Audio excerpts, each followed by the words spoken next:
UK PM Rishi Sunak has announced support to alleviate global impact of Putin's weaponisation of Ukrainian grain. This comes ahead of his visit to India for the G20 summit, which Russian President Vladimir Putin is not attending for the second time in a row. The UK says that global leaders must make it clear that Putin's withdrawal from the Black Sea Grain Initiative has increased Russia's global isolation. It further adds that it comes on the leaders' part to protect those whose lives have been devastated by Putin's war. The British Prime Minister was quoted as saying, once again, Vladimir Putin is failing to show his face at the G20. He is the architect of his own diplomatic exile, isolating himself in his presidential palace and blocking out criticism and reality. He further states, and I quote, "The rest of the G20, meanwhile, are demonstrating that we will turn up and work together to pick up the pieces of Putin's destruction."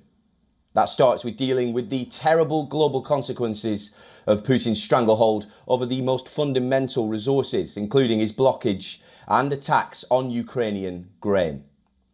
Now, the UK will be hosting the International Food Security Summit later this year and increase support for vulnerable people worst hit by rising food prices.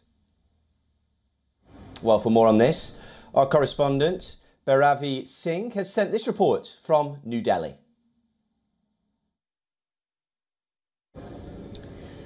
Even before the UK Prime Minister Rishi Sunak attends the G20 summit tomorrow, he has made it clear that Russia will be a clear focus for Britain and that it will push for Russia being held accountable in the joint communique.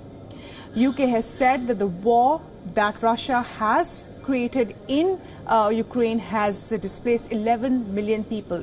The UK has called it a brutal invasion and has said that Russia's Putin must be held accountable.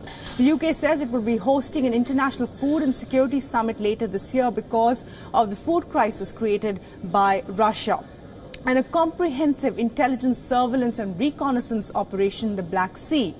And said Rishi Sunak, in a quote just ahead of his visit, has said, once again, Vladimir Putin is failing to show his face at the G20.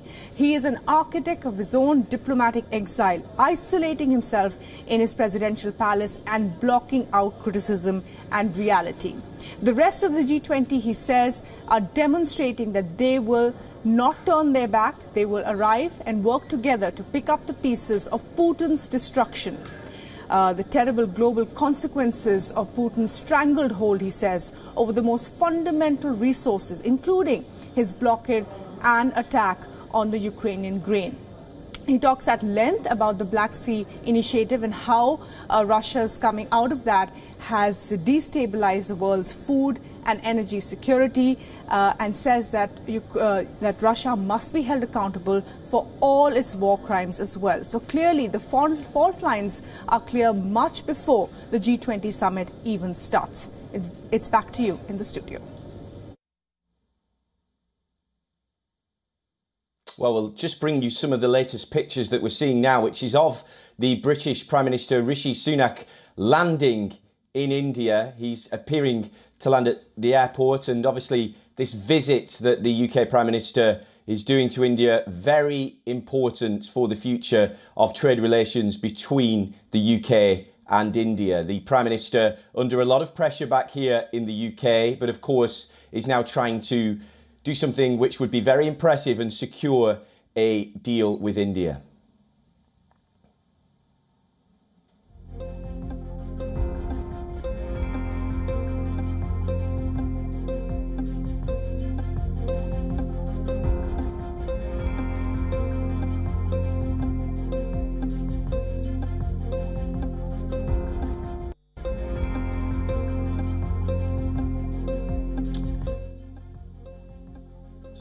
So, of course, Sunak is in India to try and secure a free trade deal.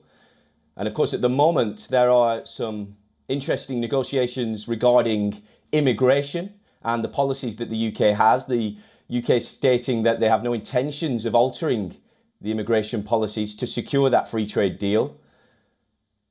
And Sunak will, of course, be trying to get the Indians on side and to try and persuade them that a free trade deal with the UK is something that would be very attractive to them. The UK, of course, now out of the European Union and trying to forge a way forward as a more independent nation. And of course, the historical links between India and the UK will mean that a trade deal between an economy on the rise, such as India's, and the UK, whose economy is somewhat struggling, could be very significant for both countries.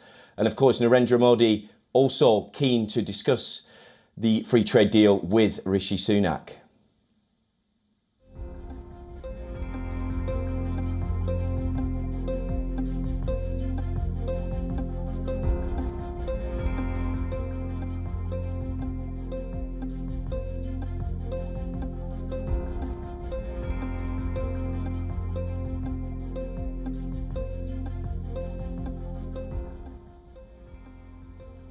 Well, of course, the trade negotiations have been going on for some time now, and the Trade Minister, Kemi Badenoch, has previously indicated that the current status of student and temporary visas won't be changed, but business visas could be discussed. And this is obviously a key because lots of Indians wish to travel to the UK for their studies, but also there are vast business links between the two countries. But at the moment, the UK is having big issues at home with the issue of immigration. The Conservatives have made it one of their key aims to reduce immigration into the country. It's what they were elected upon. And of course, a lot of the background to the Brexit vote and to various political decisions in the UK over the past few years has been around the fact of immigration. And it is a key thing that whilst the UK is looking outwards to places like India, they're wanting to do so whilst also achieving real control on their borders. And this will be an interesting moment for the UK in how it squares the circle of potentially linking up with a country the size of India, but also somewhat restricting the freedom of movement between the two countries.